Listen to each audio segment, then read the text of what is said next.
please.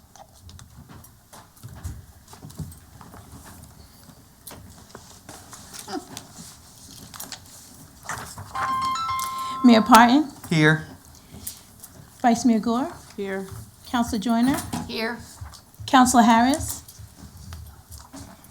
Councilor Denton, Here. Councilor Pelham, Here. Councilor Holloway. You have a quorum? Okay. At this time, is there a motion to allow Councilor Harris to participate remotely? So move. Second. Okay. Motion's been made by Councilor Joyner and seconded by Councilor Pelham. Councilor Harris, at this time, can you state for the record where you're conducting the meeting from and why you're requesting to participate remotely? He's on mute.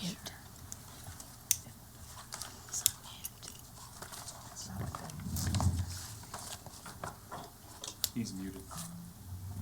Councilor Harris, if you're speaking, can you unmute yourself?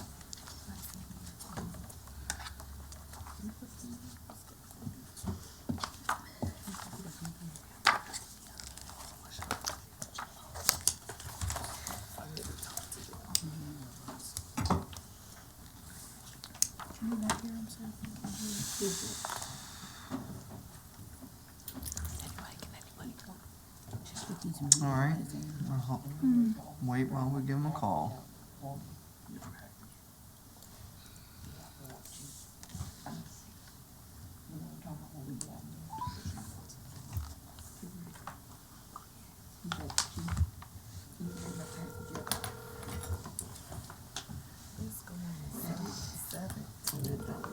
Tell him to close. I just looked on online. Oh, there's somebody. Can you read? She looked just like this. Brittany said that you got already. Yeah, close and yeah. Cause I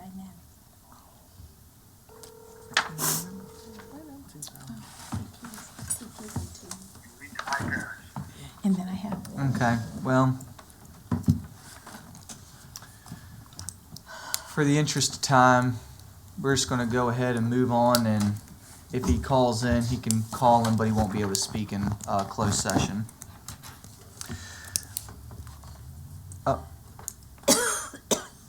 Mr. Harris, can you hear us? Yeah, but I was cut off. You guys cut me off. Okay, go ahead and state for the record where you're conducting the meeting from and why you're requesting to participate remotely.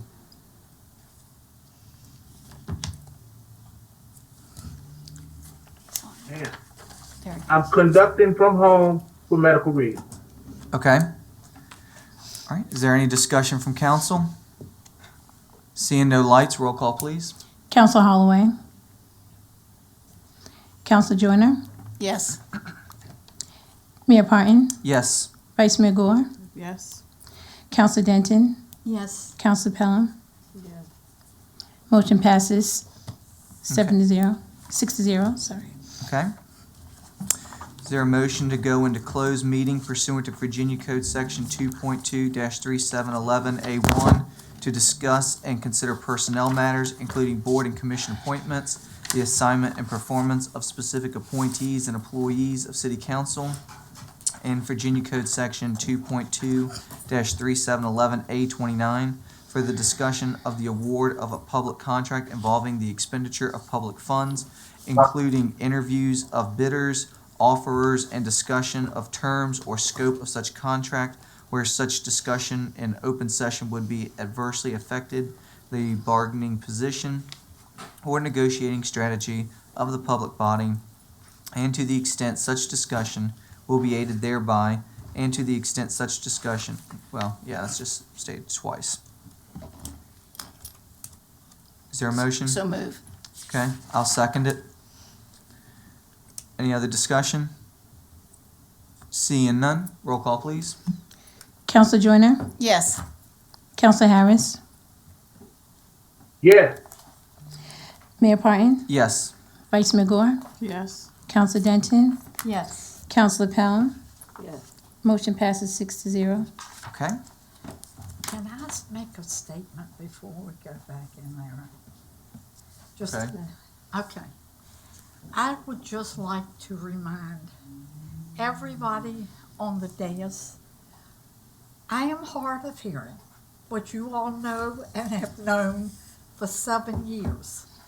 And I miss a lot of what is going on in these meetings because we don't speak into the mic. I know there's probably times you don't want me to know what is being said, but I'm talking to the ADA. I have got to be able to hear what is happening in this chamber because people are calling me that some counselors are laughing about my not being able to hear. I can hear, but I have trouble, and I've said this time and time again, I can't hear through the mask. If you have to wear one, I appreciate that, but it makes it very difficult for hearing impaired people to be able, because it's remarkable how much lip reading I do.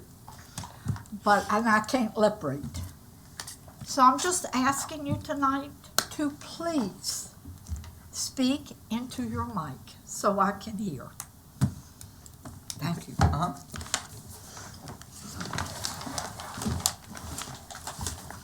Mr. Mayor, Yeah.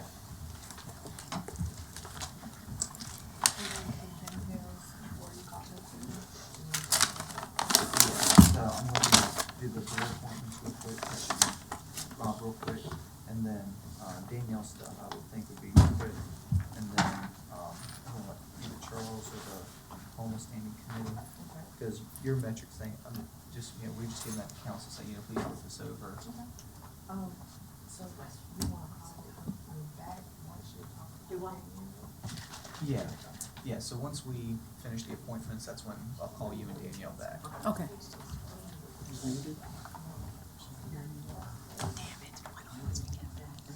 Austin told me I didn't even remember.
closed meeting.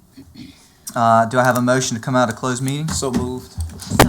All right, motion's been made by Counselor Holloway and seconded by Counselor Denton.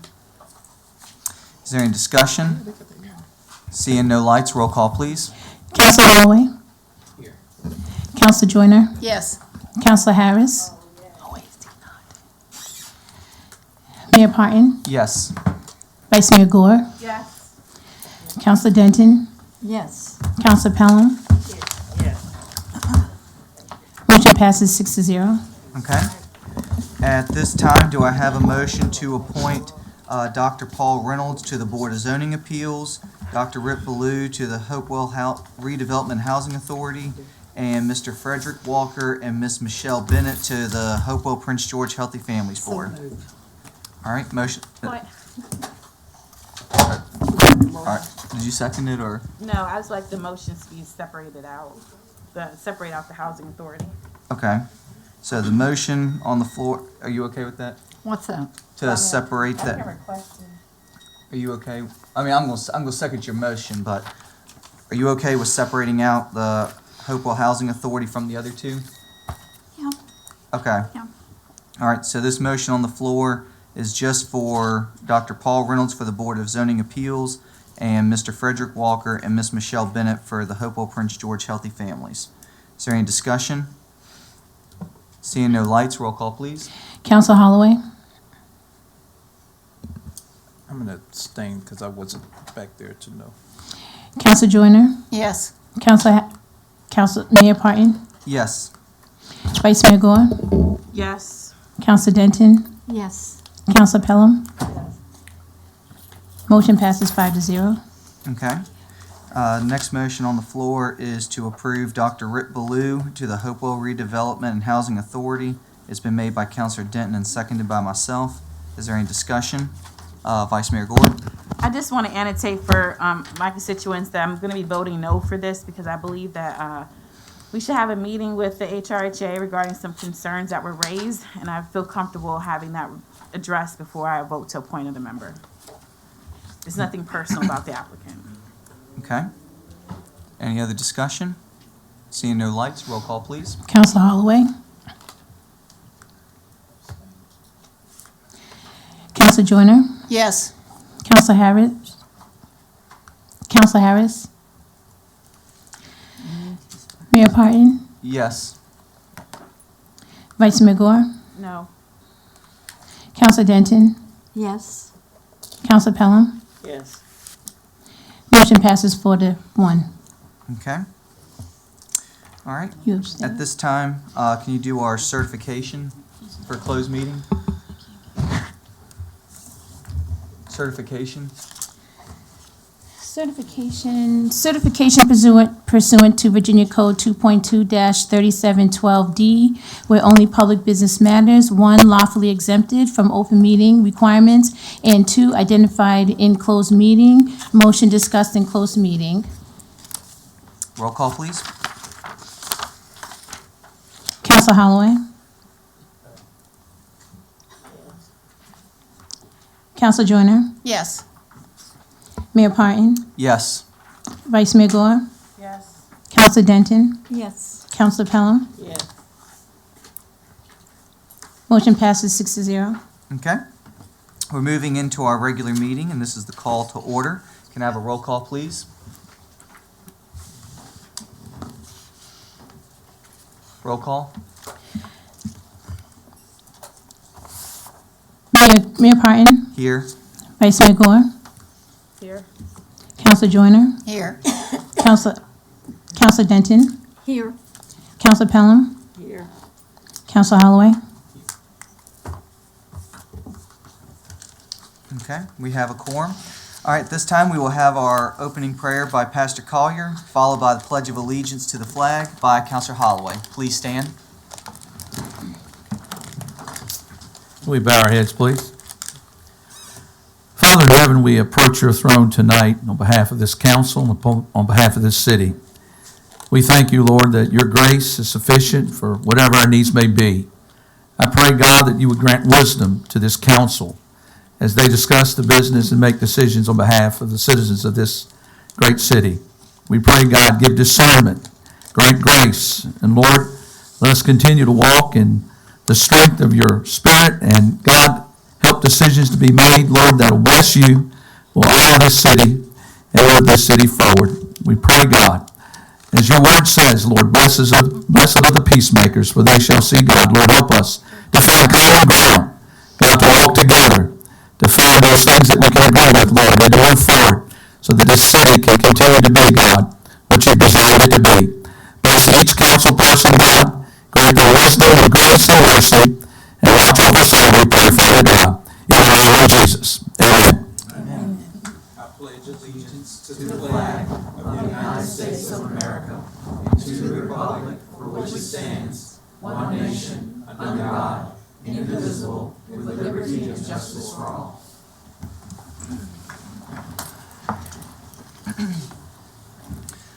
All right, at this time, is there a motion to adopt or amend the regular meeting agenda?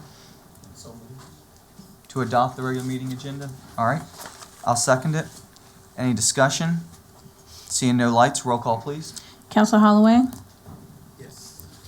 Counselor Joyner? Yes. Mayor Parton? Yes. Vice Mayor Gore? Yes. Counselor Denton? Yes. Counselor Pelham? Yes. Motion passes 6-0. All right, is there a motion to adopt the consent agenda? So move. I'll second it. I need to discuss something. Okay. Before we vote on the consent agenda, I would just like to call attention to the agenda. C1 talks about minutes for March the 12th and the 14th. In your packet, if you got a FOIA packet, there were 1, 2, 3, 4, 5 other sets of minutes, all from 2020. They're not noted in the consent agenda. So when I looked at them, I noticed also that our current clerk had signed them. And in 2020, she was not with us. So it raised some questions in my mind. I know, having been on council in 2020, I think I would get cooperation from the other councilors. Our minutes were a mess. We were missing some. I'm not saying we were not missing these 6 or 7 weeks of sets of minutes. But I'm not sure, and I would like to ask our city attorney if this is in our official binder of minutes for the city. Yes, ma'am. And we've got some discrepancies here.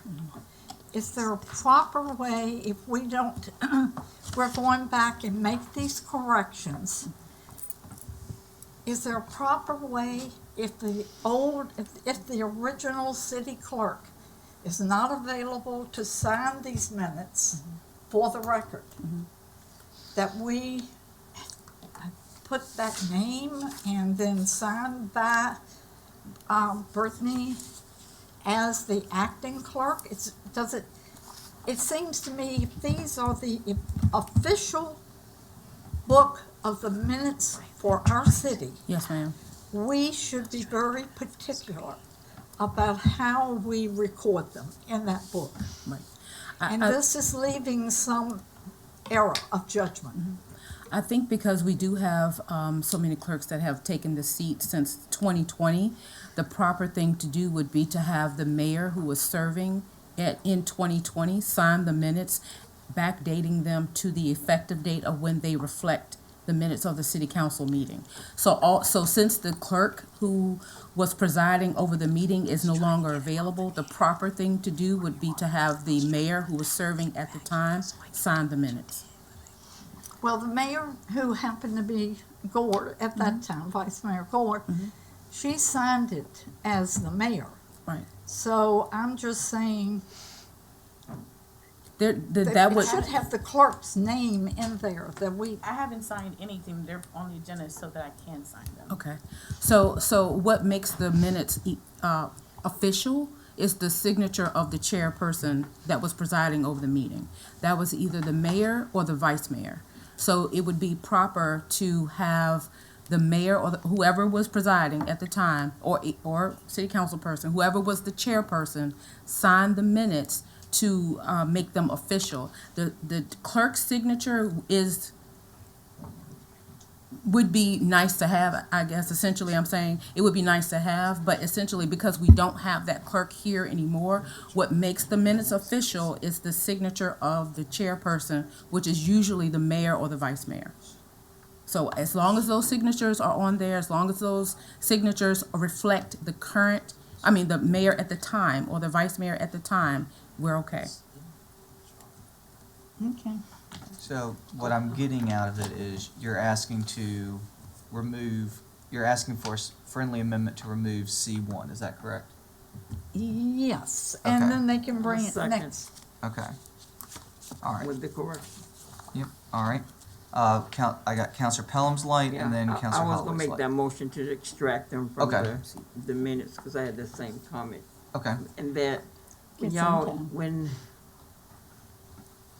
when y'all have the agenda meeting somehow, I don't know, maybe that's something that y'all can do.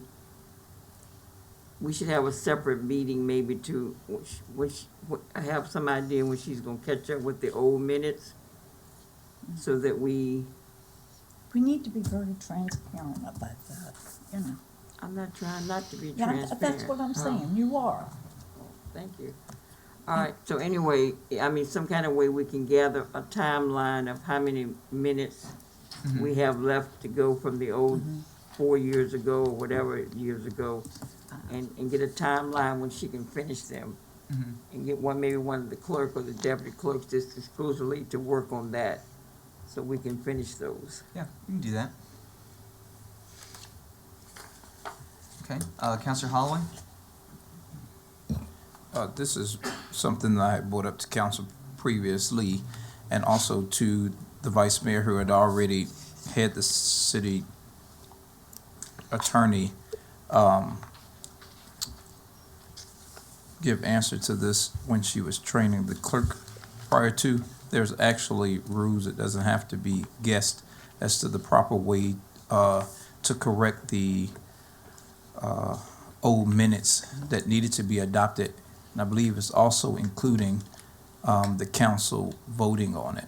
But as the city attorney has stated, it was, what we had read and looked at was appropriate. But the person presiding at the time would sign off, and in this case it was, because there was a lot of things that I believe had the wrong mayor's name on it, instead of having the current vice mayor, who was the mayor at the time, instead of having her name on it. I forget whose name it was, but as I was looking through the books to go over minutes to see how it was and all that type of stuff, there was a lot of things that just had wrong signature stamps on there. But one thing it did say, whoever the current clerk would sign off on the behalf of this current council, so the current clerk's signature would be on there. Okay. All right, any other discussion? Counselor Joyner? I just had one question. How many meeting minutes are we missing now? I am not sure. Usually the clerk keeps up with the minutes. They have a minute book in the clerk's office. I'm not So, sure. We'll ask the clerk when she gets back to work tomorrow, I think that would be and useful. we'll, have Yeah, a, that's just for clarification. The minutes is under the clerk's office. Right. Um, Madam Clerk should be able to address it because I believe you were the person assigned with the backlog. So you can speak to this conversation right now. Then also, to Counselor Holloway's point, the minutes from 2019 and 2020 had to be done over because my signature was on there, another person's signature was on there. And then there was issues with the backlog throughout COVID. The minutes were not done entirely. So that's where they're working from, but you can answer their questions where you are. Right now, where we are with the current minutes is we're pretty much caught up with current minutes, the backlog minutes. Yes, there was minutes missing from 2019 through 2023. So from the time we started here in May, the new clerks, prior to that, prior to May of 2023 is the latest that we were missing, but it went all the way back to 2019. We are pretty much catching up to around, I believe, the end, if not the 2023 minutes now. 2022 and 2023 is what we're working on now for backlog minutes. And yes, there was a lot of signatures missing on the part of the city clerk. So we had to go ahead and make sure that those were caught up because we do need to put that information in the red book. Correct. In the red book, so it does need to be addressed. And the city clerk has a log that I'm working with her on to try to get caught up, where Right. she tracks the minutes and where we are. In addition, I've been working with them to get the paper order to do this cleanup, so they have been working diligently to address past councils, leadership's oversight with the minutes. Yes, we are checking them off as we go, and we're doing pretty good, and we're working pretty steady with getting those caught up and working on the current minutes. Thank you. So, thank you. Excuse me. Counselor Holloway and then Counselor Pelham. For clarification too, because I know a lot of people's faces were surprised because as mine was when we got on city council to figure out why the minutes were so far behind. A few times there was no permanent clerk, and so our current clerks did not come into office until about May of 2023. And prior to that was during the time of COVID when a lot of things were kind of waived and the past city council was on Zoom calls and so forth. So just wanted to give that clarification. And I will have the Counselor Pelham work with you all on helping to scrub some of the minutes, because in speaking with Counselor Pelham, she annotated some clerical and grammatical errors we can address.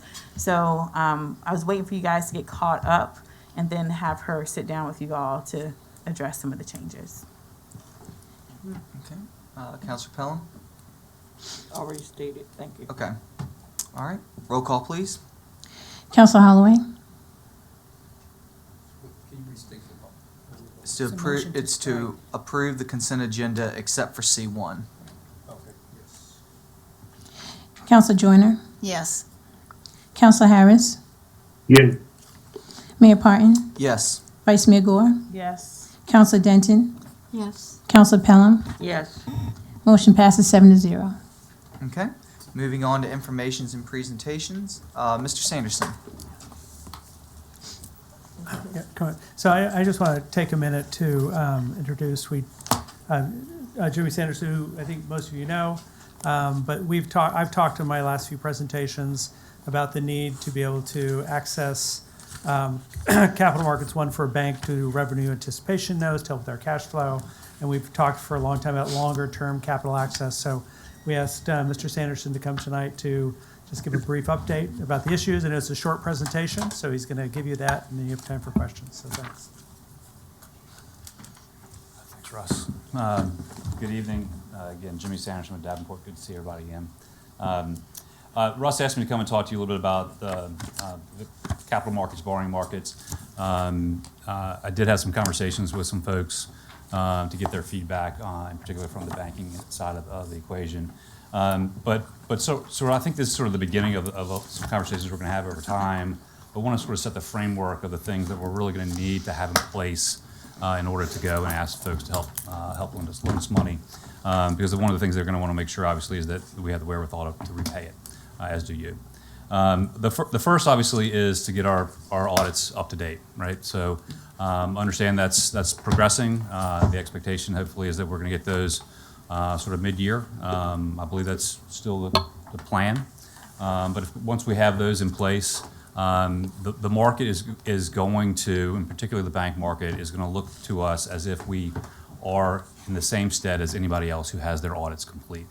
So I'm not suggesting what is in the audit, but just from an aspect of having those and their ability to review those audits, and in particular checking the box with respect to their regulators, that they've done their diligence in order to be able to lend folks money, we have to have the audits completed. The next is that we're going to need to demonstrate, obviously, financial stability, right? So that they can look at our audits as they did before, understand what our reserves are, whether we've had negative budgets, or whether our cash flow has been sufficient, and ultimately make a credit decision on whether to lend us money or not. I think a couple of things are going to be important there. One, balanced budgets, balanced cash flows, but then also our reserves, seeing what those are. Again, the city, like other jurisdictions in the Commonwealth, have a number of different streams of revenues that you can pledge. Some are higher than others. The general obligation pledge of the city would be the highest pledge that you can do. We have some restrictions in our charter on our ability to issue general obligation bonds for various different projects. So that's something we would need to look at versus what the project is. Russ talked about short-term financing called a revenue anticipation note. That is one that we wouldn't need a referendum, for example, in order to be able to pledge our general obligation pledge. So that's a good thing. And the markets would look at that as the highest credit. That's basically a pledge that of the full faith and credit of the city that you would, if you didn't have the funds in your reserves or in your annual cash flows, that you would increase the whatever taxes you needed to in order to generate revenues to pay that debt. It's the highest credit rating that we can have in a stream of revenues. I think this third point is one that's important, in particular with what your other consultants are doing, the Robert Bob Group, is being able to demonstrate to the lenders that we have processes and procedures in place to make sure that we don't end up in the same position again, so that our audits won't be late, and that lenders will be comfortable that they're going to be able to look at audits going forward. What happens when we don't have audits for them to look at, our loans with them go into a different box. They're now in sort of a credit watch, a concern area where the banks frankly have to reserve more monies in order to protect those loans than they would if they had audits to look at. So it's costing them more money on their balance sheet to set those loans to one side versus if we had our audits. So I think being able to demonstrate to them that these are the procedures we have in place, and I know you're working on those written procedures in particular, to be able to show them that we're going to be able to, one, complete our audits, but two, we're going to be able to do them in a timely manner as well. I want to talk a little bit about the different funding options that you have, and we've talked about this before, and the city has used most of these in the past, but you have borrowed on your own credit rating before, and I'm going to talk about credit ratings in a minute, but you borrowed on your own credit ratings in the public market, and we have borrowed from banks as well. Banks don't require you to have a credit rating. A lot of localities in Virginia don't have credit ratings, but that is something that certainly banks would look at, but you don't have to. The other two options are the Virginia Resources Authority, which is a state agency that lends monies to local governments for lots of different projects, really with the exception of schools, most of the things that they can do. And the other is VPSA, the Virginia Public School Authority, also a state agency that lends monies to local governments. Both of those agencies do what they call pooled bond programs, where they sell debt in the public markets 2 or 3 times a year, and local governments apply again and go through them to borrow their money. Again, you don't need a credit rating to go to those 2 state agencies. A lot of localities don't go through them. They would require that we have up-to-date financial audit stuff. The rating agency side of things, I think that's one where my advice is going to be, let's get our audits done and then sort of rethink where we would be with our credit.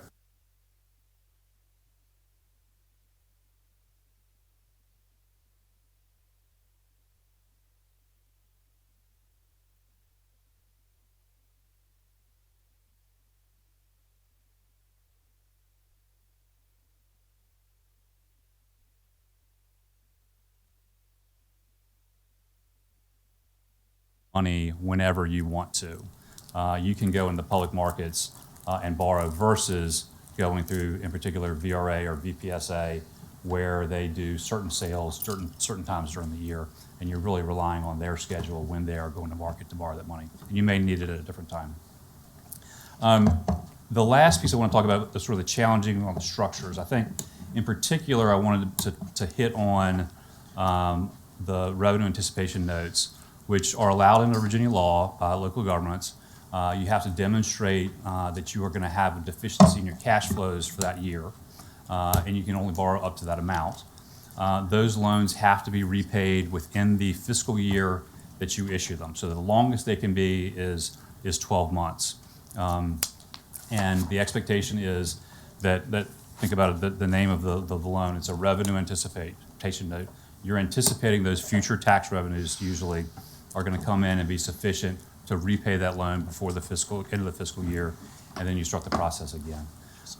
So I point that out for the year because I think that the banks are going to look at that type of loan differently than they would if we were to go to them with a 20-year borrowing, for example, where they will have the city's debt on their books for 20 years. And until we have demonstrated our ability to get those audits done consistently for a number of years, I think that banks may at least think about that in their heads. Whether they tell us or not, I still think they're going to think about it. With a short-term, less than 1 year loan, there isn't the opportunity for you to really be late on your audit. So the banks won't ever have to segregate that loan from their others, and can give you that loan without worrying about whether you have your audits or not. I think you may, if we were to go to a lender for a larger capital project and go to a bank versus VRA or VPSA, I think you could see some covenants that we might not normally see. Most local governments have covenants to deliver audited financial statements by a certain time, but they're sort of a small D default. They can't collapse the loan, for example, and call the loan if you fail to provide that audit. I could see some lenders maybe giving you a little less leeway on that and say, if you can't deliver your audit by 4 to 6 months, say after your fiscal year, they may want the ability to call the loan in. So I think we may, for some period of time, have that with banks where they want to put a little bit more teeth in their covenants that you don't currently have in your existing loans. So I'm going to stop there, Mr. Mayor, and I'm happy to answer any questions. But I think this is meant to be sort of the start of this conversation as you move forward, hopefully in getting those audits in good place. Okay. Are there any questions for Mr. Sanderson? Okay. Well, I don't see any lights. I've got a couple myself. And Russ, please let me know if I am misquoting from what we talked about last week. But one of the issues that the Robert Bob group is having right now is getting the outside auditor to speed up the audit reviews. Now, yes, we have, to own, our faults, but how much, or if any, does the auditor being slow play into, our credit rating or bond rating going down? Yeah, Mr. Mayor, we've seen that over the last few years where, and I'm not sure whether kids don't want to be auditors, don't want to be CPAs anymore or not, but they absolutely are dealing with some staffing issues. We've had I was talking with Percy Ashcraft, I don't know if some of you know him or not, he's a longtime administrator in Virginia, and he was saying that there were more Virginia localities with late audits last year than he can ever remember happening. And a lot of them are getting done, but they're getting done later. I think, Mr. Mayor, if we were to get back in a position where we're caught up with our audits and there were future delays, and I'm seeing some highly rated credits have delays into March of this year of their 23 audits. So that, unfortunately, is becoming not an uncommon occurrence. And so that does not hurt their rating. The rating agencies haven't questioned that. I think if there was a time where they were under surveillance, meaning that every now and then they'll come and review them every year or every 2 years, if we didn't have audits for them to review, it would be sort of the same process that we went with the city, which was they would first put you on watch and that would last some period of time. But it took probably took 18 months from when we were really out of date with our audits before the rating agencies put us on watch and then ultimately took our credit rating away. So to answer your point directly, I don't know that there's a direct correlation between the timeliness of your audits, certainly whether it's your fault or whether it's the auditor's fault. I know that lenders are going to be indifferent to that. It's not, that's going to be it's not my problem answer. And so it's a function of, do we have the right auditor? Are we do we need to start getting our stuff to them sooner? And I'm not sure what that issue might be, if it's just their issue or whether it's an issue that we need to be more proactive in getting our information to them quicker. Okay. The second question is, could you actually go and do like a preliminary scorecard for us? Because I think that would be extremely beneficial. So that way we have an idea of where we're starting from once this is caught up. I could with whatever the most recent information that we have. Yeah, absolutely. When we can, rating agencies, and I'm happy to walk y'all through this in greater detail as much as you want, and they have criteria that they lay out that we can come pretty close to where you should be based on the pure analytics of your numbers. There are some variables that they can throw in there to move you up or down a little bit, but we should be within one or two notches with any given rating. So you remember there's sort of in the A category, there's A plus, A, and there's A minus. There's 3 tiers within the A category, for example, and we should be within one of those with our scorecard as to where you are. So yeah, absolutely, we can do that and do it a lot. Okay. Because one thing that I had mentioned, I think some of the other members on council were asking about this as well, is that one of the things I think that we're looking at doing in our budget cycle is trying to increase our rainy day fund to get it higher up. And one of the questions that I had asked Mr. Branson was, yes, it would be great if we could take the Alvarez and Marcel recommendation to hit 16 2/3%. But I don't think that that's realistic, in one budget year. Right. But would it help us in the rating agencies and the lenders' eyes if we start showing each budget cycle, all right, we're going to put aside $500,000 each year, and we're going to keep raising it until we hit our goal? Absolutely, and we've worked with localities to put together policies in particular to help you reach that threshold. And they're aspirational, right? Your feet aren't held to the fire, but at least as a council, you can adopt a policy that we want to reach X level of our fund balance, and we want to start by putting Y dollars in the budget each year that will be set aside into that fund. Mr. Branson and I had a conversation earlier about some other ideas about how to maybe pull some money into a earlier fiscal year to buoy up your fund balance as well, and I'm sure he will research a little bit and maybe have a conversation with you about it too. Okay. And then the last question that I had is, could you, I know with like the preliminary scorecard, could you put together like a list of things that we can do? Because we've just started our budget process cycle, and could you like provide us with a bunch of recommendations that could help us to improve ourselves, so that way we have those things to weigh and discuss during this budget process?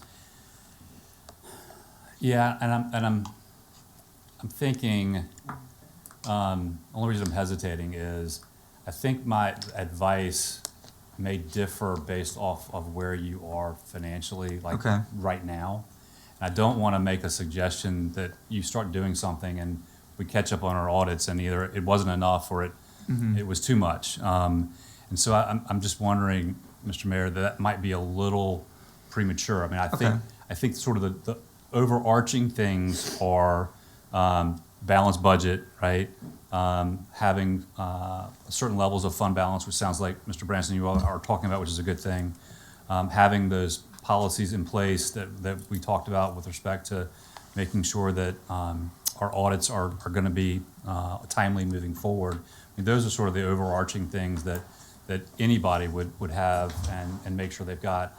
But I think sort of the specifics that we might think about, I'd really rather see where you are currently to make any real recommendations. And that's fine. Yeah.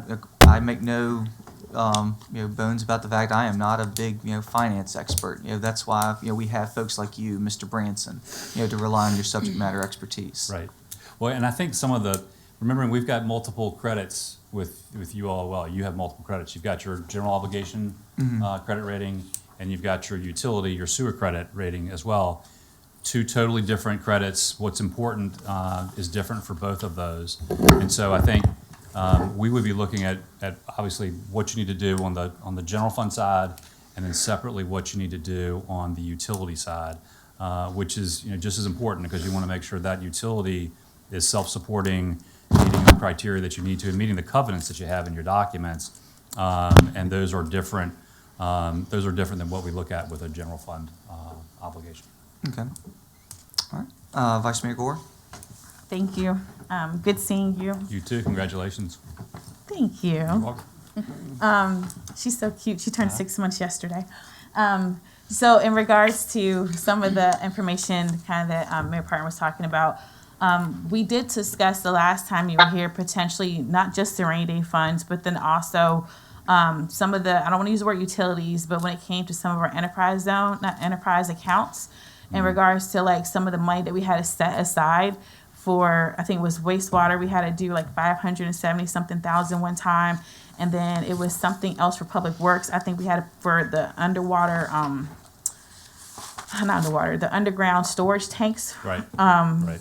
And so that was another pot of money we had to set aside. So even when we get to where we need to be at in terms of the audits with the help of the Robert Bob Group, I believe I recall you saying that we should also consider those things probably not lifting right now in terms of financial institutions wanting to still have some reassurances from us.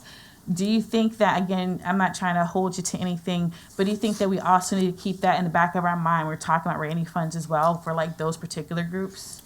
So you've got on your utility side, there's certain funds that you have to have in place, and you have them, and some of them are at your discretion, and some of them are contractual that you have to abide by them. I took at face value, maybe I shouldn't have, those things absolutely need to be in place, right? So you have to have those funds if they're under your indenture that you are required to maintain them. You can't dip into them, you can't use them. Now, we did talk about some funds that we could use because you had some sort of emergency needs, and we sort of found some funds that were not restricted and that you could use. The underground storage tank issue, I don't see that as a credit issue. That's more of just an operational thing, and just so happens that the Commonwealth of Virginia requires some type of assurance, I think is what they call it, if you have an underground storage tank, and typically local governments can do it by demonstrating that you have X number of dollars in the bank. We couldn't prove that to them because we didn't have an up-to-date audit, so we had to go by another method. I think you actually put something in your budget by setting money aside, appropriated money to that fact. Yep. That was sort of a one-time thing. Okay. Frankly, not something I normally would even get into. I think you might be the second client who's ever called me about it because they thought they might need to get a letter of credit or something like that, and I was going to help with that. But those are things I look more as an operational that wouldn't rise to the level of even having a discussion with the rating agencies about the underground storage tanks. But your contractual agreements with respect to having certain dollar amounts and certain funds under the utility system, the last I looked, you just looking at your LGIP accounts, it looked like you were in compliance with those, so that's a good thing. But yeah, those should be sort of sacrosanct in touching those. Okay. Not being able to touch them. Thank you. Yes, ma'am.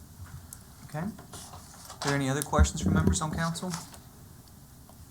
Okay. Seeing no lights. Thank you. Good to see everybody. Thank you. All right. Communications from citizens. Madam Clerk, can you please read the statement? A communication from citizens, period, limited in total time to 30 minutes. is part of the order of business at each regular council meeting. All persons addressing council shall approach the microphone, give name, and if they reside in Hopewell, their ward number, and limit comments to 3 minutes. No one is permitted to speak on any item scheduled for consideration or regular agenda of the meeting. All remarks shall be addressed to the council as a body. Any questions must be asked through the presiding officer. Any person who makes personal, impertinent, abusive, or slanderous statements or incites disorderly conduct in council chambers may be barred by the mayor from further audience before council and removed, subject to appeal to a majority of council. See Rules 405 and 406. All right, I only have one person signed up this evening, Ms. Shara Fuller.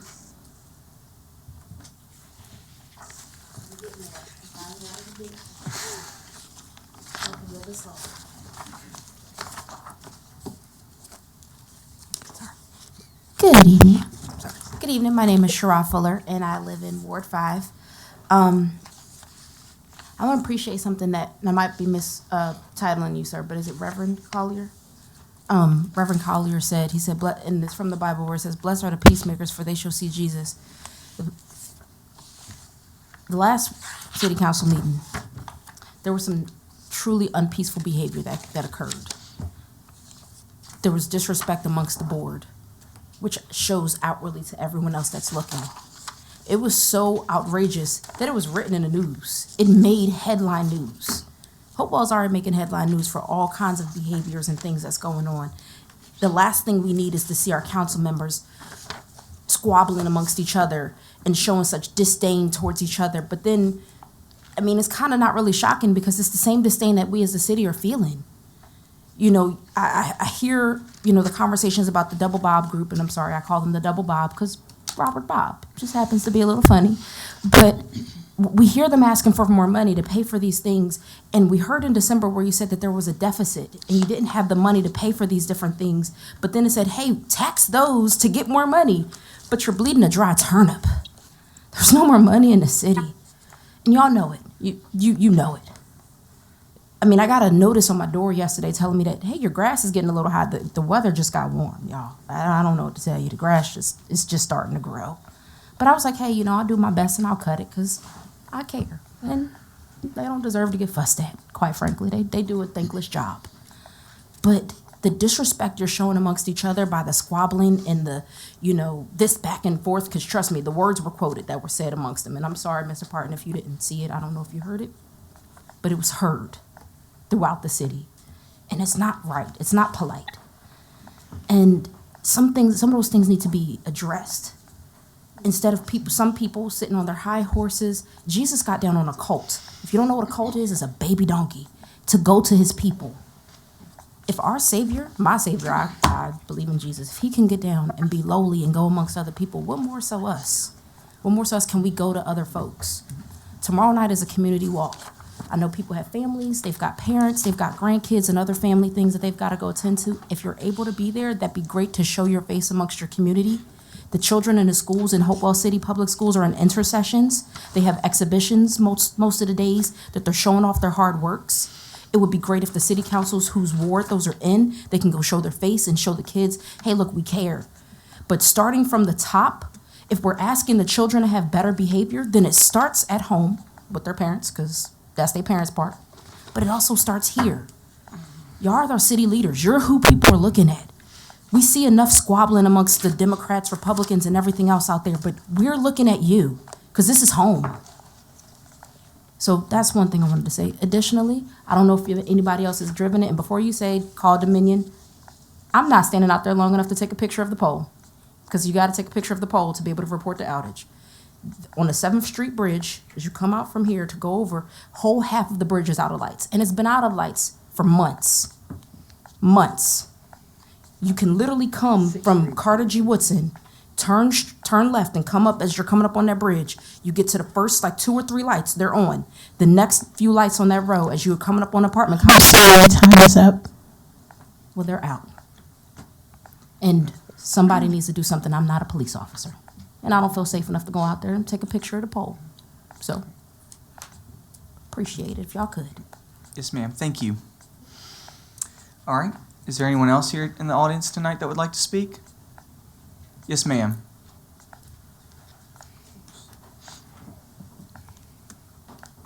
Good evening. My name is Tara James, and I'm in Ward 7. And I just wanted to introduce myself.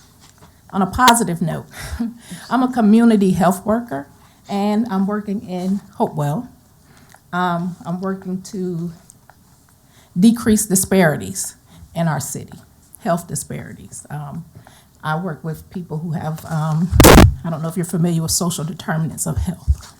So I just wanted to introduce myself to you all. I've been building relationships with community leaders in our area, and I'm going to be reaching out to you all to see if you can provide me with information as far as how I can help the city and the citizens of our city.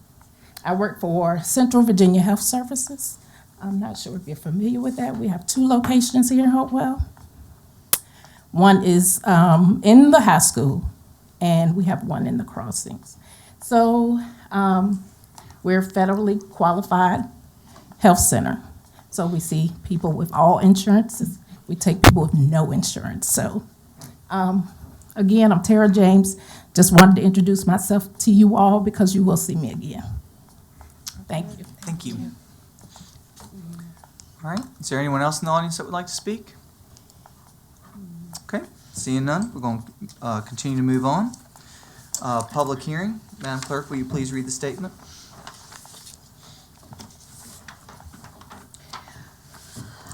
All persons addressing council shall step to the microphone, give name, and if they reside in Hopewell, their ward number, and limit comments to 3 minutes. No one may address council more than once per meeting unless granted permission by the presiding officer. Speakers address council as a body, not individual councilors. Questions are asked of councilors and staff through the presiding officer.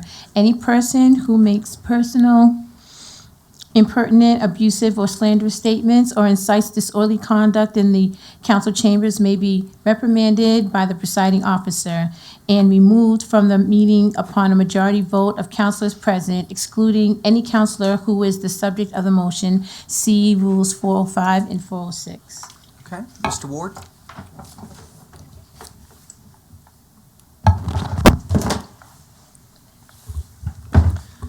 Good evening, Mayor, Vice Mayor, members of council. I'm just going to introduce our senior planner, Ms. Kelly Davis. She presented to you at your last meeting. It was your first reading of this requested zoning ordinance amendment. So tonight she will be presenting it to you again for second and final, hopefully final reading. Ms. Kelly Davis, thank you.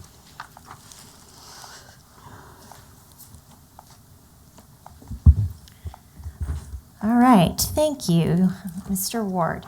Again, my name's Kelly Davis. I am the senior planner here at the City of Hopewell, and I'm presenting zoning ordinance amendments related to historic preservation and economic development in the B1 downtown and TH1 City Point historic districts. A little bit of background first. The City of Hopewell has 2 local historic districts. One is the B1 downtown district, and the second is the City Point historic district, TH1 meaning Tourist Historic District. Each district currently has its own architectural review body, so you'll hear these terms throughout the presentation. In the B1 district, that's the Downtown Design Review Committee, and in the TH1 district, it's the Architectural Review Board. Are you able to show my screen?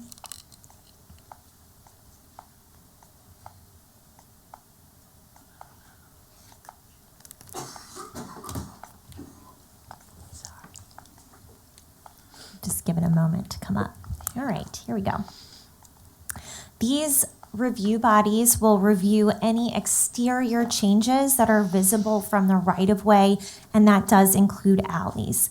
The approval that they provide is called a certificate of appropriateness, so that's another term that you'll see in these ordinance amendments.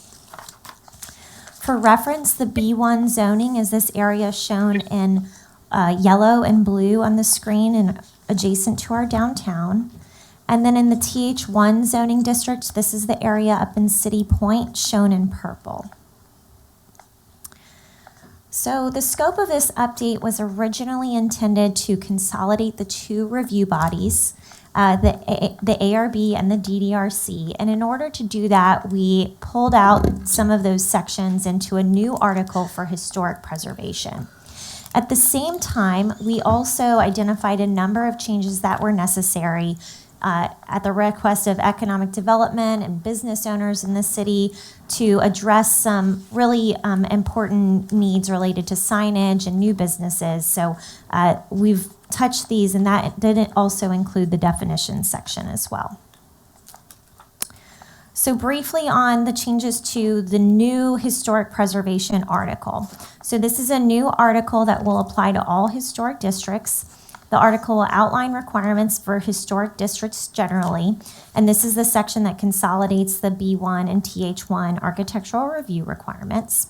It establishes the Architectural Review Board as the review body for both districts. And I also want to mention that we're proposing to appoint the members of the Downtown Design Review Committee to the Architectural Review Board, and we'll come back to that in a future meeting, so that those two bodies will consolidate. This article also creates a framework that will allow for future districts and properties to be included and eligible for historic district protections. And it also addresses some deficiencies in best practices, like providing criteria for the relocation of historic structures and allowing resident appeal of certain actions, which weren't previously included in our historic district standards. The changes to the B1 downtown district are a little more comprehensive. This, in addition to pulling out any architectural review requirements into the historic preservation article, we also made changes to address economic development and historic preservation.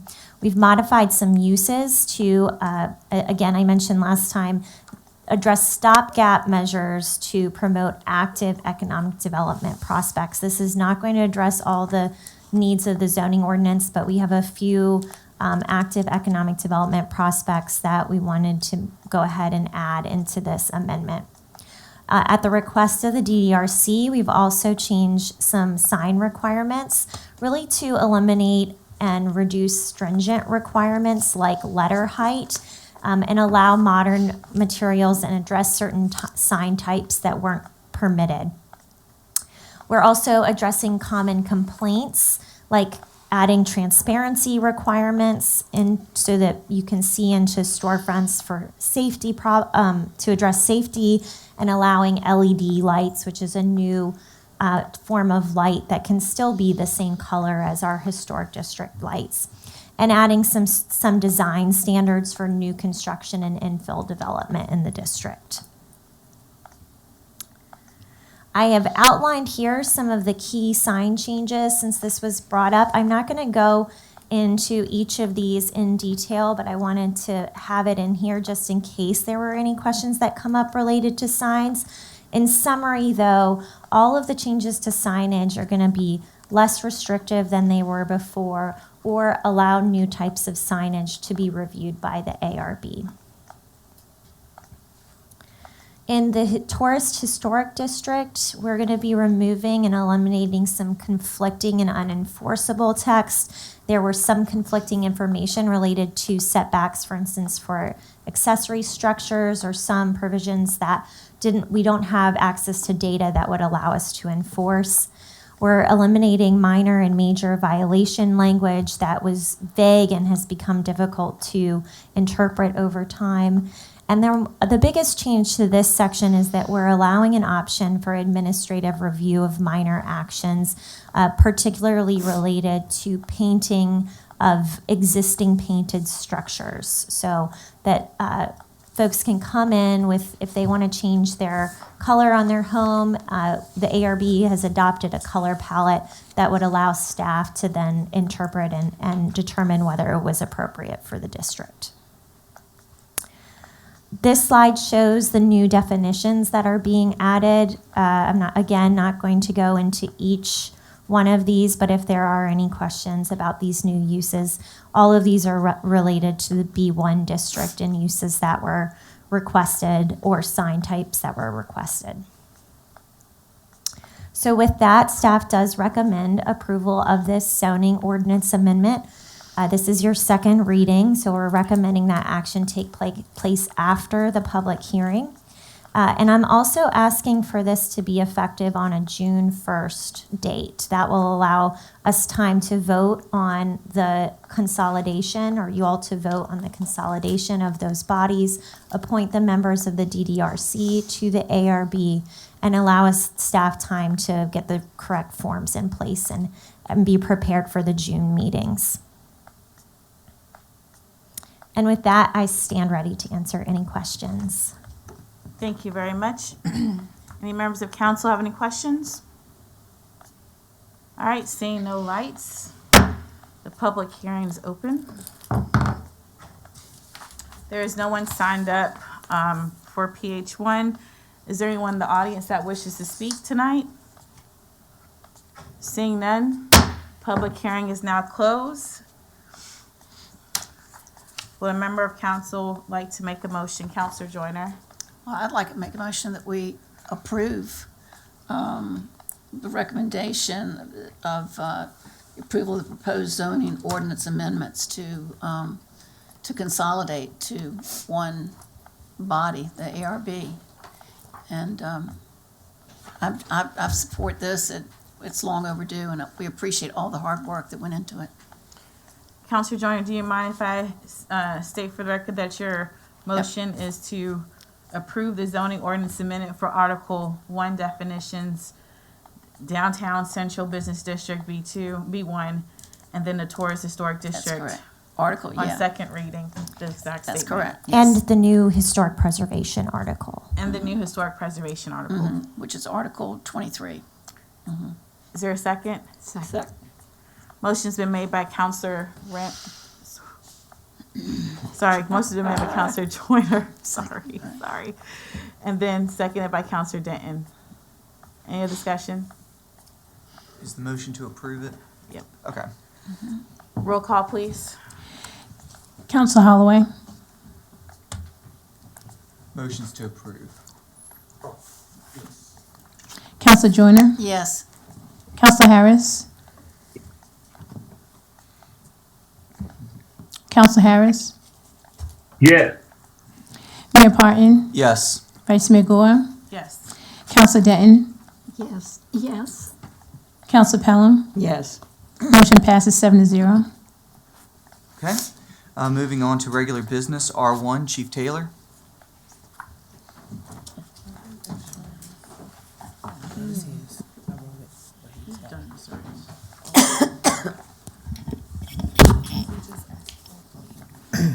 Good afternoon, Mayor, Vice Mayor, members of City Council, Madam City Manager, and Madam City Attorney.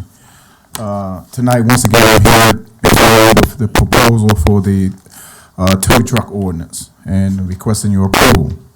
And the purpose of this ordinance is to regulate the contracts that the City of Hopewell maintains through the police department to maintain a proper administration of the towing companies in emergency situations. The ordinance will govern all police-requested towing at the request of the owner of vehicles. And it will also cover requests for the towing of all unattended, abandoned, or illegal vehicles when no specific service provider is requested by the owner or operator. And I do have a quick PowerPoint presentation that I would like to present to discuss that. Before you start, Chief, Vice Mayor Gore. Respectfully, we talked about this already. Do you need to present, or can we No, make the ma'am. motion? No, Okay, we're right. good. We're So, there was some conversation in regards to how to proceed with this. So I do have some recommendations I would like council to consider. The resolution that we have in our packet was actually to make the appointments. And so I would like to see if anyone would entertain supporting me in a motion to say that the resolution be amended to say resolution to establish a touring advisory board for the city of Hopewell. There's a third resolution. I don't see that's the in there. third one in there. Where's that? it I'm not trying in to my play, I'm packet. sorry. No, no. I it's don't see okay. the ones to appoint people. I don't see the one establishing it.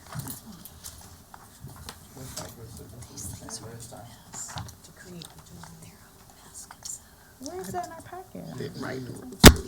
I'm confused. Okay, never mind. So it's not, I don't see it in our packet, so thank you, Madam Attorney, for having this on hand.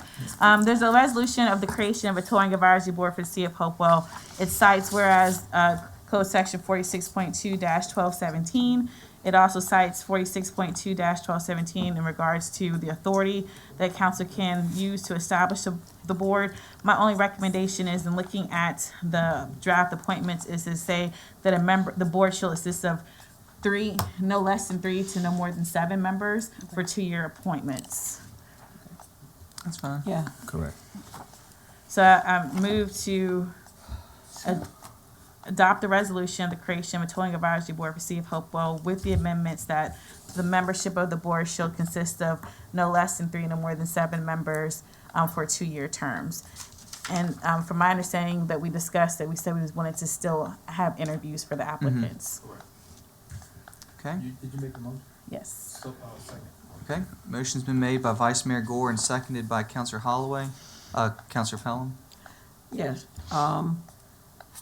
and we gonna advertise, let the other citizens know that they can put in a TBR and what they were submitted to the clerk, right? Not Correct. to the chief, okay, send to the clerk so that they too, can be added to the interview list, whoever else in the city wants to apply to the list of interviewees for the, committee.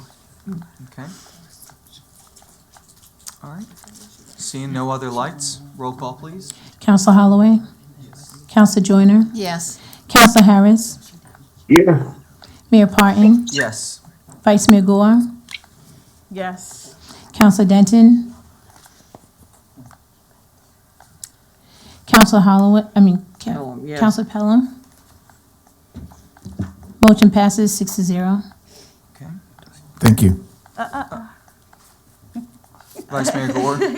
I make a motion that we approve the touring ordinance as provided. Thank you. Okay. I'll second it. Is there any discussion? Seeing no lights, roll call, please. Counselor Holloway? Counselor Joyner? Yes.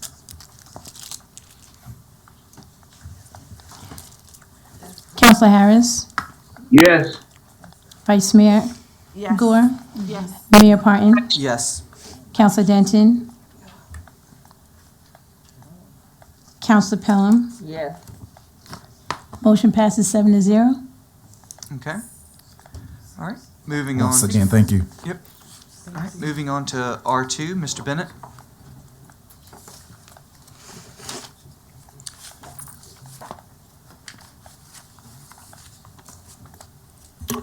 Good evening, Mayor, Vice Mayor, members of council. This R2 item specifically is related to the development, or really an updated strategic plan for economic development for the city of Hopewell. And included in the agenda package is a draft document that will be used as a foundation for this updated strategic economic development plan.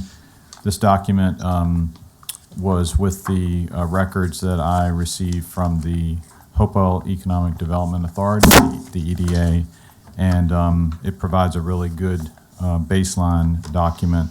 It was prepared in 2013, and while there has been some advances in the some of the goals and challenges that were laid out in this document, there are some things that aren't applicable anymore.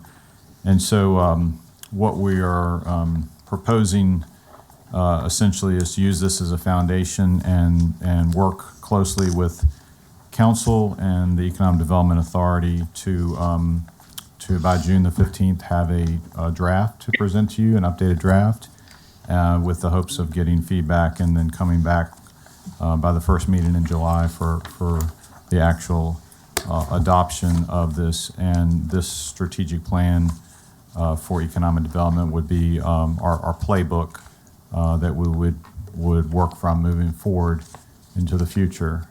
And we would be on the same page with the Hopewell Economic Development Authority and City Council as bodies. To that end, it will be helpful if some members from City Council would be able to participate in the next few months in collaboration with the EDA as we're working together on this. So that's my presentation, and happy to spend as much time as you like going through it or any direction that you'd like to give tonight. Are there any questions for Mr. Bennett? Vice Mayor Gore, and then Councilor Pelham, and then Councilor Denton. I'm not gonna dive into this right now because it is a long document and we can go down several different rabbit holes with your presentation. Sure. But in regards to those who want to be involved in helping with this, how do you plan to solicit? Let us know when there's an opportunity. So the Hopewell Economic Development Authority is setting up a subcommittee that I will be liaison to, and we will be working. And so I would ask if the council would also set up a subcommittee that we could meet together. I believe as long as it's 2 members, or a limit of two members, then we can do that without an open.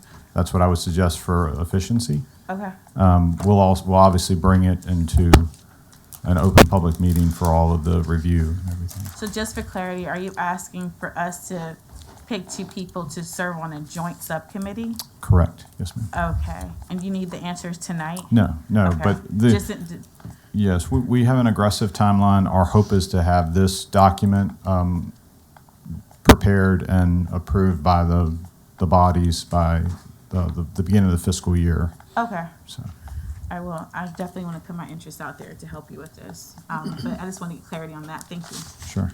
Okay, Councilor Pelham? Yes. Have you had any interaction with the Director of Housing yet? No, I have not. Okay. Thanks. Okay, Councilor Denton? Just a general question for you. In reading the old strategic plan, are you looking in any way of trying to bring to life the Green Plains ethanol? I mean, I asked the question just about a week ago. Are we getting anything from them? Yes. And any tax dollars? And I was told no. Well, that's not correct. So we are getting a significant amount of revenue from them on an annual basis in the form of the real estate tax that's coming in. Even though a lot of the improvements were removed, there's still quite a bit of improvements there that are being taxed. But I will tell you this, we've had quite a bit of activity through our partners at VEDP and also the Virginia Gateway region. We have hosted several tours. There's a actual flyover video production that was produced by the Cushman and Wakefield team marketing it that we have pushed out to the community. Even today I was having conversations with it, that property specifically, about another requirement that's come down. So there's a lot of activity in the marketplace, and that property is key in a lot of ways. It has a tremendous amount of rail access. It has infrastructure in there for both water, sewer, and electrical service. And so we've lost a couple of those bids that we've gone after because the site's a little small. People are looking for something closer to 100 acres, and it's only about 52 acres total. But we feel confident that as the advanced manufacturing market continues to increase demand, and this area, particularly what's happening in Petersburg and in Prince George, we feel like that we're going to land someone there. So. I was thinking last night, I was watching some of the news, and it said, I believe it was Henrico County, just started their, out near Sandston, I think, Coca-Cola. I thought, what a good place for a distribution center, right there with the rail and things of that nature. And I just wondered if any of that was in part, if that was being looked into at all. Yes, so the highest and best use for that site is manufacturing. Unfortunately, logistics distribution centers are big buildings, but they don't generate very much revenue for the city. Our city economics really benefit from companies that have machine and tools tax and manufacturing. And so we want to really try to get that before there's just a big warehouse on that site. Although the owner is marketing it for all those type of uses, but the owner is not entertaining the type of cost that would support just a warehouse there for what they want for the property. Right. Mhm. I think that was it. Thank you. Okay. Are there any other questions for Mr. Bennett? Thank you for your work. Okay. All right, do I have a motion to, So moved. to charge the city manager and director of economic development and tourism to work with the Hopewell EDA to prepare and update a strategic plan for presentation to city council and to have the draft plan to council by June 1 of 2024? So moved. Second that. Okay. Point of order. Where did that motion come from? That wasn't his date. Yeah, just It's right there in the June cap. 15th. Yeah, that's when you want the comments by. Yeah. That's when you want the comments by, but in your CAF, you have draft plan is due to council on June 1. Oh, You are correct. I thought we were voting on the comments, so. Oh, draft, yeah. Yes. Okay. Okay, motion's been made and seconded. Who made it? Counselor Pelham and then Counselor Joyner seconded it. Okay, any other discussion? Seeing no lights, roll call please. Council Holloway? Yes. Council Joyner? yes. Council Harris? Yes. Mayor Parton? Yes. Vice Mayor Gore? Yes. Councilor Denton? Yes. Councilor Pelham? Yes. Motion passes 7-0. Okay. All right, moving down to Counselor pending requests. Counselor Pelham, CR1. Yeah. Okay, Counselor Denton. Before we start into CCRs, I have not, if anybody asks me, I tell them, but I haven't officially said I am not running. for Point of city order, council. I'm sorry. What is your point of This is not order? on the agenda. We gotta discuss next item or extend the meeting because we're gonna delay stuff. So I make a motion to extend the meeting till we finish the agenda in full. Okay. To R2. Second. You mean CR2? Yeah, you know what I'm trying to say. Your item, CR2. I mean, I'm fine with, also because the resolutions were just handed out today at the meeting. I'm fine with pushing mine to the next meeting. Okay. Okay, What's it, end time, 9 o'clock? Yes. Okay. so what are we doing? To extend the meeting until you finish This CR1. item, yeah. R1 or Finish C1? CR1. CR1. Okay, can I make the next statement then? Yes, as long as it pertains to That's not CR1. political. It does pertain, and Well, there was a motion put on the floor. Is that point of order? Okay, what's your point of order, Counselor Pelham? What is, her running for council have to do with this seat, this You CR? haven't even got a chance to present. Oh, okay. This is out of order. Oh, what- Okay, go ahead. Oh, you heard that, okay, so I can talk you.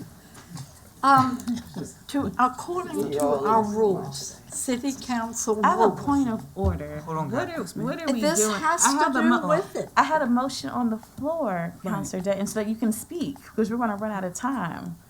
Okay, I'm sorry. I didn't hear I didn't hear a second, so that's Okay. why I second it. Yeah. I apologize. I apologize. You can still do your speech. All I right, just the wasn't- motion on the we're gonna run out floor of is time. to extend the meeting till CR1 is complete. And it's been seconded by Counselor Pelham. All right, that's good enough. Okay? Seeing no lights, roll call please. Council Holloway? Council Joyner? Yes. Council Harris? Yes. Mayor Parton? Yes. Vice Mayor Gore? Yes. Council Denton? Yes. Council Pelham? Yes. Motion passes 7-0. Okay. Counselor Denton, you have the floor. Thank you.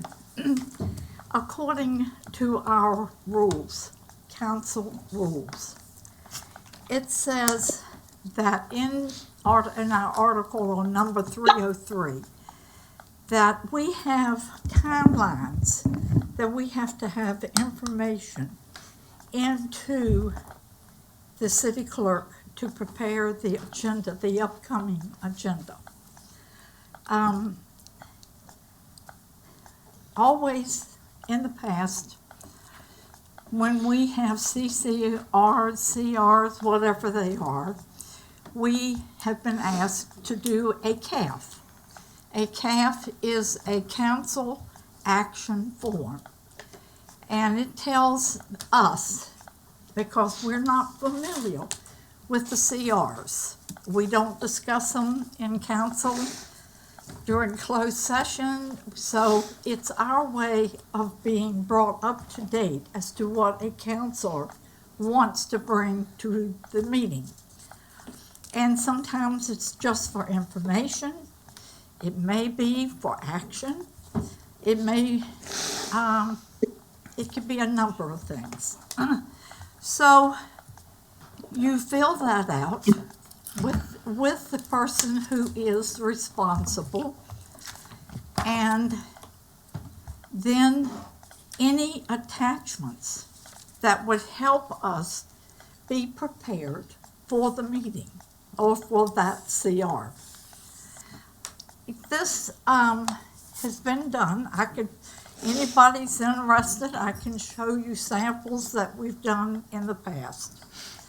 And it is according to our rules of council.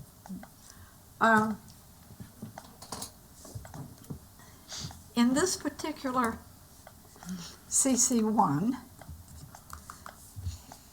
no CAF was put with it, not even a title of what we're supposed to do, if anything. And I just feel like we are not following our rules. So I find that this one, I heard the mayor pardon said he's going to let his be for the next meeting. I would like to see this be postponed and done properly. So that's my comment. Okay. All right, Counselor Pelham. Yes, I mean, we postponed it last time it was on the agenda. And if you had any questions, can you hear me? Yeah, but I don't, it was on the agenda? Yes, it was. Sure. What? Point of order. Yes, ma'am. What's the point of order? Was it this was- on the agenda last month? I mean, last? Yes. Yes. 2 weeks ago. Yes. 2 weeks ago. And you asked for more time. And you asked for a postponement and got the majority of council to Yeah. Do so. agree with you. And so we postponed it, laid it on the table until this week. Yes. You had 2 extra weeks to research, and So call. what is this? Did you read your agenda? You say you always read it. Did you read the agenda last week? I'm reading it this week. Okay. I wrote, yes, I read it before. Okay, well, I thought it's- that it's one a- was it's an an ordinance. ordinance that you put in, and it was, it did not receive a majority no, of votes. it didn't receive, yeah, so the agenda basically is a repeat of 2 weeks ago, because it was, end up being a tie vote, which, I just nomenclatured it differently this time, so it was brought back to the agenda. And I'm ready to discuss it. Absolutely. What is it? It's an agenda. If you, Can you allow? will you Counselor have Pelham- discussion? Hold on, everybody. Let's allow Counselor Pelham to present her item. Thank you. Okay, this is an item that covers state statute 15.2-1512.2, of the State Code of Virginia. Could you repeat that again? 15.2 dash 1512.2 of the Virginia State Code. And basically, it talks about employees of a city being politically, running for a particular office, city council, and the Attorney General issued several opinions on the case that I found. And there are 4 examples in the city of Norfolk, in the city of Whitfield, city of Richmond, and another case, Loftus versus Bobson. And all the cases show that what is recommended or was recommended and determined that if you have full-time employment with the city, that you either have to resign your employment to run for city council or retire. And so I want to align our ordinance with the state code and coming before city council to do so. Okay. Are there any questions for Counselor Pelham? A motion. We have Counselor Holloway, then Counselor Joyner, and then Counselor Denton. Is that a motion you made? No, I didn't make the motion yet, but I can. So therefore, the ordinance was given to you in the back of in your folder. It's a long ordinance, so, and it defines what political campaign is. Even if you're not even running for council, if you serve particularly in public service, public safety, you can't even campaign for another person. So it would be very difficult for a public safety officer even to campaign for him or herself, because you can't campaign for other people. You can't even have a political form or agenda. So the ordinance is written before you again, and I make a motion that we adopt the ordinance as drafted. I second it. Okay. The motion on the floor has to approve the ordinance has been made by Counselor Pelham and seconded by Counselor Holloway. We have Counselor Holloway, Joyner, and then Denton to speak. I spoke on this matter the last meeting that this subject was brought up, and there had arose during the meeting political comments in favor of specific people, knowing specific persons running for office. It had not come to my personal knowledge at the time before the meeting. However, during the meeting, my statement is still the same. So many people, especially those that are seated on this council, talk about the do's and the don'ts and the specific laws. And I would hope that anybody isn't trying to change it, just in favor of personal parties and so forth. Kind of scares me. My grandma would make the statement, people let things slide in their personal good old boy systems and so forth to fit their plans and purposes. But as Councilor Pelham read directly from the state law, that it's a state law and statute that it can't happen, and we cannot have an ordinance that is opposite of the state law. So I would pray that the council will want to align itself, especially as Councilor Denton speaks to the fact of all the time that we don't want to do anything outside of what's legal to make it illegal. So I'll repeat that again, that I hope we will pass this ordinance tonight as it should be, respectfully. Okay. Counselor Joyner? Yeah, a question. What we're looking at here, is this the ordinance that Madam City Attorney has written? Yes. So you have written this ordinance? Yes, ma'am. Okay, so, and it is based upon 15.2 dash one. 1512-2. Yes, ma'am. Yeah, when I'm looking at, I think it's difficult to, for me at least, to look at the state, the Virginia code, and interpret it exactly the way your ordinance has been written. It's not an echo of that statute, but it refers back to the statute. And what I did when I drafted it at the request of Counselor Pelham, I went and looked at other jurisdictions, namely Lynchburg, Virginia Beach, and City of Richmond, to kind of guide my drafting of this ordinance. So their ordinance is very Yes, similar to this? And I also talked to the former city attorney for the city of Lynchburg, just to make sure that I was on par with what I was doing. And I took his word for word, and then I looked at mine and what Counselor Pelham asked me to do, and then drafted it that way. So it is citing the Virginia Code, it's also citing the Federal Hatch Act, which is Right. at the end.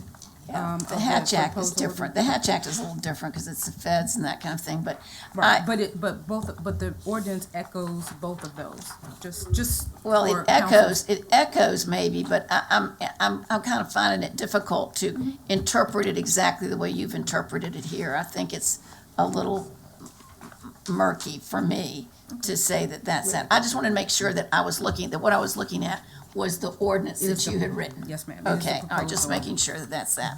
Okay, I don't have any more comments. Okay, Counselor Denton?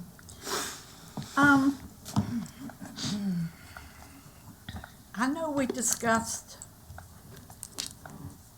that at the last meeting, the ordinance, I don't remember 15, I will go back and check, but I don't remember that one being brought up. And I just find it, here we are almost in April. And I know today we had candidates out getting petitions signed. They've been to the registrar's office, they've gotten their paperwork, and they're looking forward to running for city council. I don't know why, but they are. But I just find it hard. We don't have too many people who want to do this job, and now we're trying to narrow the field even more, and we're doing it in an election year. And as I tried to say earlier, officially, I am not running. So I have nothing to gain or lose on whether you pass this tonight or not. But I really, as a strong person who believes in the American system of voting, we don't change the rules in the middle of the stream. If you want to put this off and vote January 2025, when we don't have any questions on motives or why anything is being done, I would vote for that. But I think it is truly wrong. Truly wrong. It might not be illegal, but it's morally wrong to change these rules today to keep people from running. And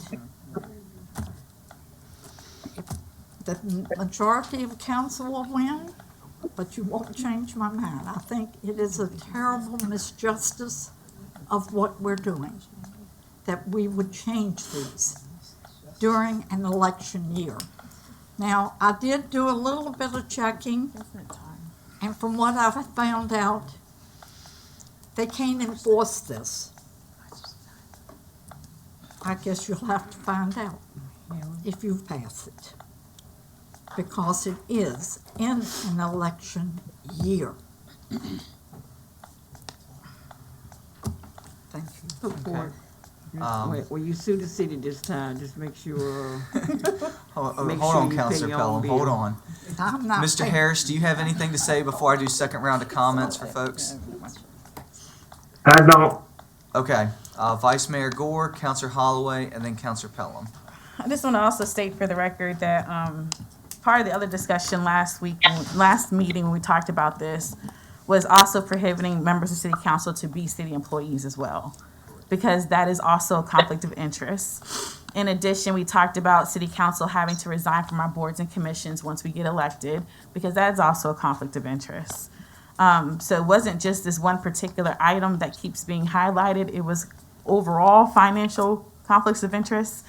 It also included city employees having contracts that's also against state law that we know it currently exists.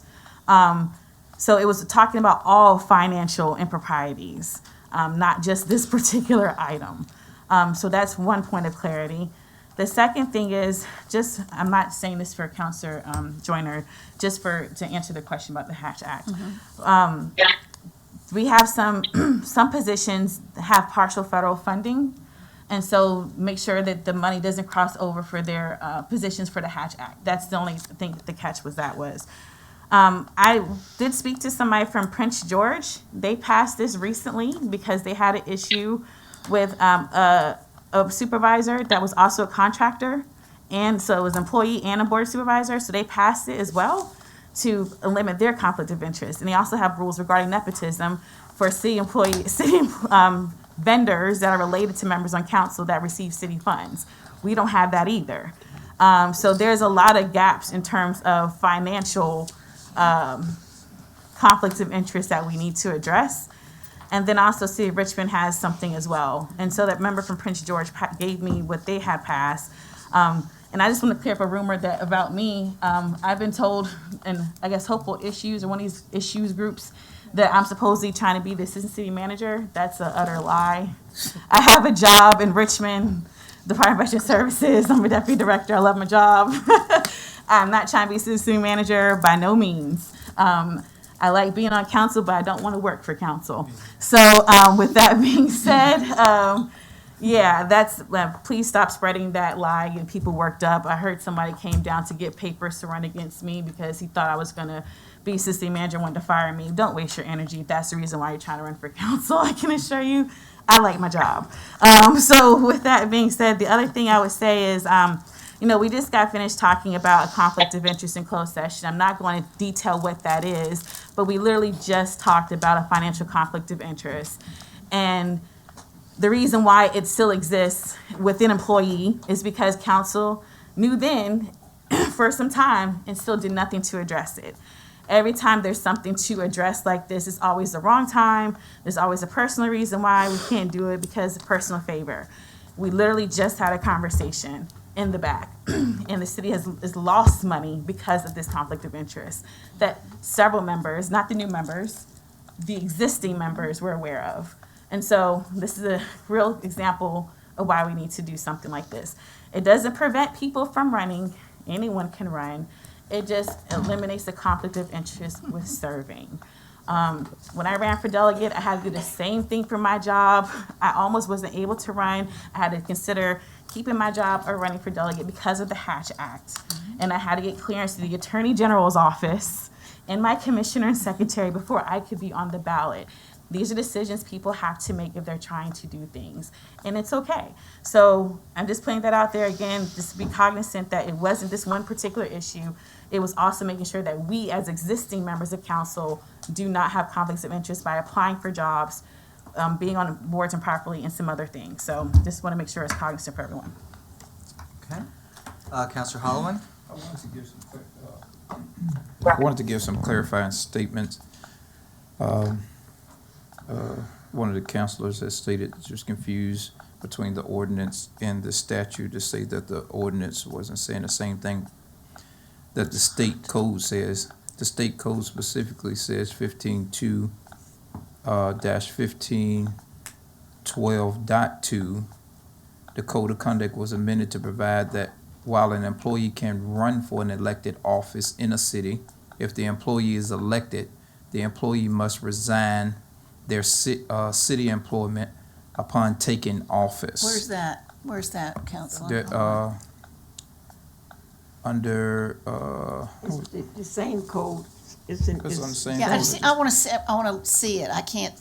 You can get this 15 copy. I'm on You can get 15.2 the copy of this. dash 50. I see. This is the ordinance.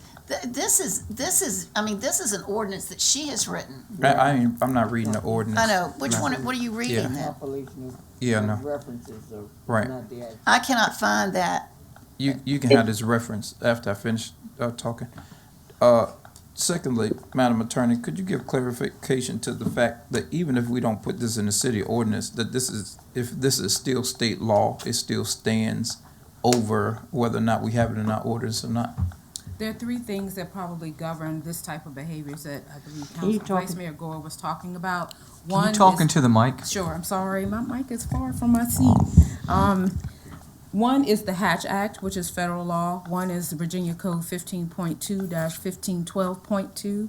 And also, all elected officials have to comply with Conflict of Interest Act that you all signed, that you acknowledge. So those three things combined govern the behaviors that are discussed in this proposed ordinance. Not all of them, but some of them.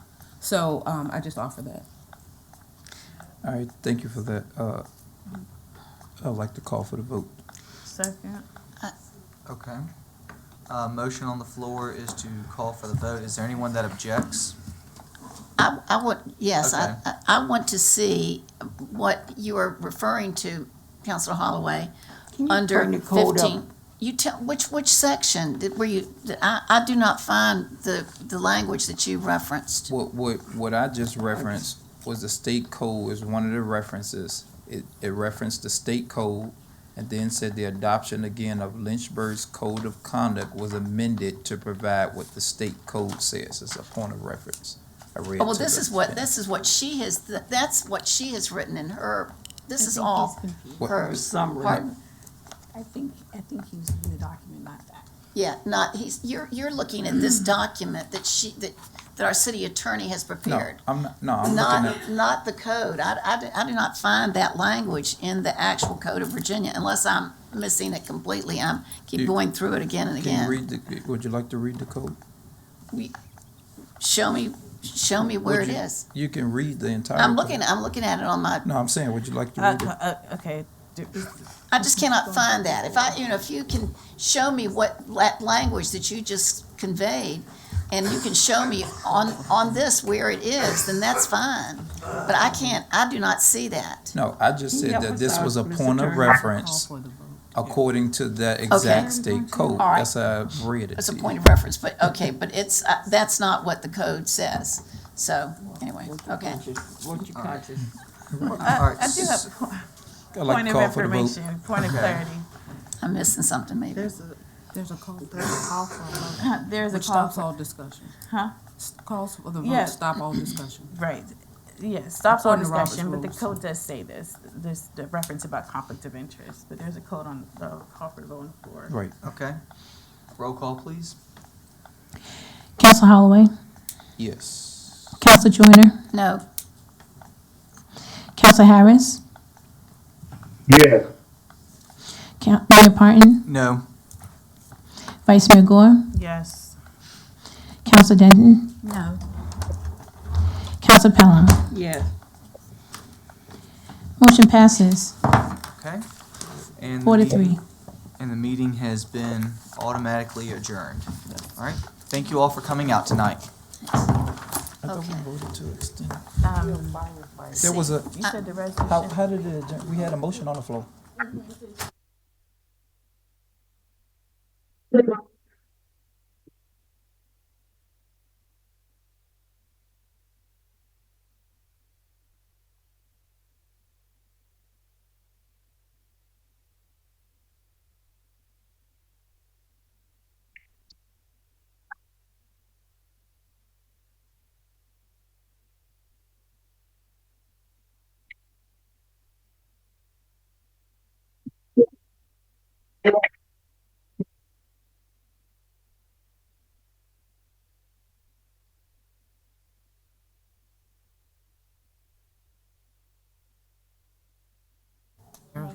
still. I don't know, but I mean, I just was looking. The mic's moving kind of slow. Huh? Counselor Harris, are you still there? Are you still there? I'm still here. Yeah, we have to voted vote on the call for the vote, not We the have to motion. vote for the Good motion. catch, Counselor Holloway. All right. Your motion was what? I have one more statement. No, can you, we go back to your motion now. Yeah, so I'd like Just to, just get Michael on the phone. he's on on, the phone. he's Oh, on. he is. Oh, okay. I can't make a statement, y'all. Okay, No, Madam please call Clerk, for the vote. will you do roll call now? Roll call. On the motion, Counselor Holloway, Yes. Counselor Joyner, No, Counselor Harris, Yes. Mayor Parton, No. Vice Mayor Gore, yes. Counselor Denton,